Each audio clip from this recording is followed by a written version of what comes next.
መጀመሪያው የሐዋርያው የቅዱስ ጳውሎስ መልእክት ወደ ቆሮንቶስ ሰዎች። ስለ ጌታችን ሥጋና ደም ከእግዚአብሔር እንደተማርሁ አስተምሬያችኋለሁና ጌታችን ኢየሱስ ክርስቶስ እርሱን ራሱን በያዙበት በዚያች ሌሊት ኅብስቱን አነሣ፣ አመሰገነ፣ ባረከ፣ ፈተተ፣ እንዲህም አላቸው፣ እንኩ ብሉ፣ ስለ እናንተ የሚሰጠው ሥጋዬ ይህ ነው፣ መታሰቢያዬንም እንዲሁ አድርጉ። እንዲሁም ኅብስቱን ከተቀበሉ በኋላ ጽዋውን አንስቶ አዲስ ሥርዓት የሚጸናበት ይህ ጽዋ ደሜ ነው፣ እንዲህ አድርጉ፣ በምትጠጡበትም ጊዜ አስቡኝ አላቸው።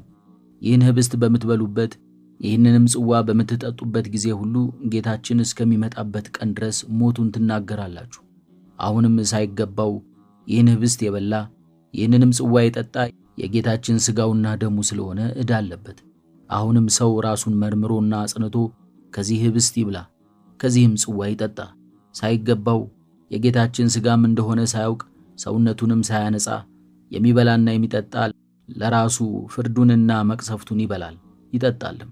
ስለዚህ ከመካከላችሁ የደከሙና የታመሙ ብዙዎች ናቸው፣ ብዙዎቹም በድንገት አንቀላፍተዋል።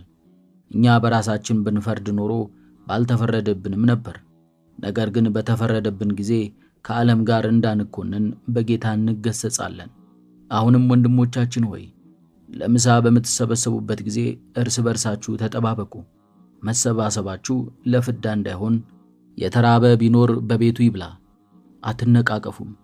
ሌላውን ሥርዓት ግን መጥቼ እሠራላችኋለሁ።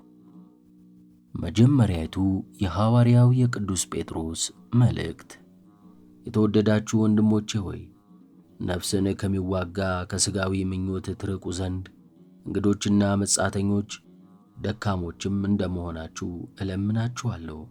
ስለሚመለከቱት ስለ መልካሙ ሥራችሁ ክፉ እንደምታደርጉ በዚያ እናንተን በሚያሙበት ነገር በሚጎበኝበት ቀን እግዚአብሔርን ያከብሩት ዘንድ በአሕዛብ መካከል አካሄዳችሁ መልካም ይሁን። ለእግዚአብሔር ብላችሁ ለሰው ሁሉ ራሳችሁን ዝቅ አድርጉ። ለንጉሥም ቢሆን ከሁሉም በላይ ነውና፣ ለመኳንንትም ቢሆን ክፉ አድራጊዎችን ሊቀጡ በጎ አድራጊዎችንም ሊያመሰግኑ እርሱ ይልካቸዋልና። በመልካሙ ሥራችሁ እግዚአብሔርን የማያውቁትን የሰነፎች ሰዎችን አፍ ዝም ታሰኙ ዘንድ እንዲህ የእግዚአብሔር ፈቃድ ነውና። ነጻነት ወጥታችሁ እንደ እግዚአብሔር ባሪያዎች ሁኑ እንጂ ለክፋት መሸፈኛ እንዲሆን አታድርጉ። ሁሉን አክብሩ፣ ባልንጀራችሁንም ውደዱ፣ እግዚአብሔርን ፍሩት፣ ንጉሥንም አክብሩት። እናንተ ሎሌዎችም እየፈራችሁ ለጌቶቻችሁ ተገዙ፣ ለክፉዎችም እንጂ ለደጎችና ለሚራሩት ብቻ አይደለም። በግፍ መከራን የሚቀበል ሰው እግዚአብሔርን እያሰበ ሐዘንን ቢታገስ ጸጋን ያገኛልና። በድላችሁ የመጣባችሁን ብትታገሱ ምስጋናችሁ ምንድን ነው? ነገር ግን መልካም እየሠራችሁ የደረሰባችሁን ግፍ ብትታገሱ በእግዚአብሔር ዘንድ የምታስመሰግን ይህቺ ናት። ስለዚህ ተጠርታችኋልና ክርስቶስም እኮ ፍለጋውን ትከተሉ ዘንድ ምሳሌውን ሊተውላችሁ ስለ እናንተ መከራን ተቀብሏል። እርሱ ኀጢአት አልሠራም፣ በአንደበቱም ሐሰት አልተገኘበትም። ሲሰድቡት አልተሳደበም፣ መከራ ሲያጸኑበትም አልተቃወመም። ነገር ግን እውነተኛ ፍርድን ለሚፈርደው አሳልፎ ሰጠ። ከኀጢአታችን ያወጣን ዘንድ በጽድቁም ያድነን ዘንድ እርሱ ስለ ኀጢአታችን በሥጋው በእንጨት ላይ ተሰቀለ። በግርፋቱም ቁስል ቁስላችሁን ተፈወሳችሁ። እንደ በጎች ትቅበዘበዙ ነበርና፣ አሁንም ወደ ነፍሳችሁ እረኛና ጠባቂ ተመለሱ። የሐዋርያት ሥራ። የጴጥሮስ ንግግር።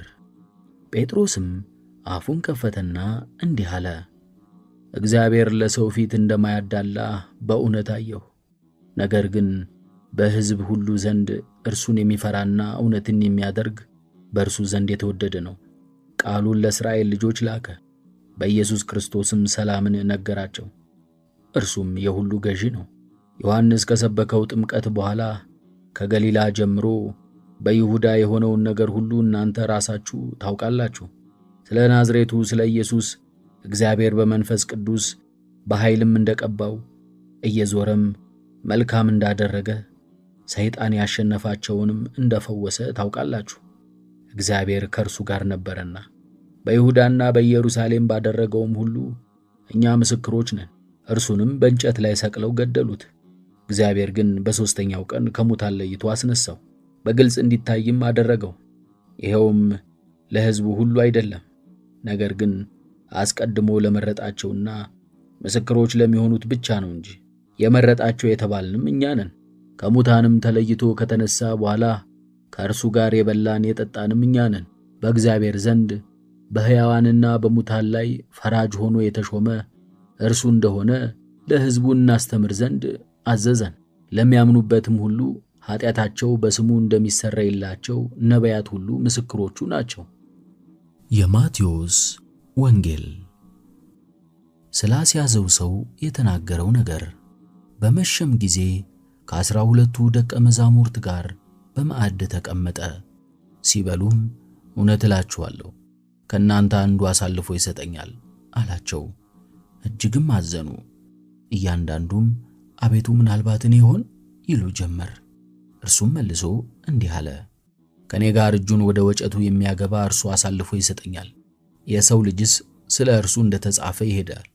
ነገር ግን የሰው ልጅ አልፎ ለሚሰጥበት ለዚያ ሰው ወዮለት።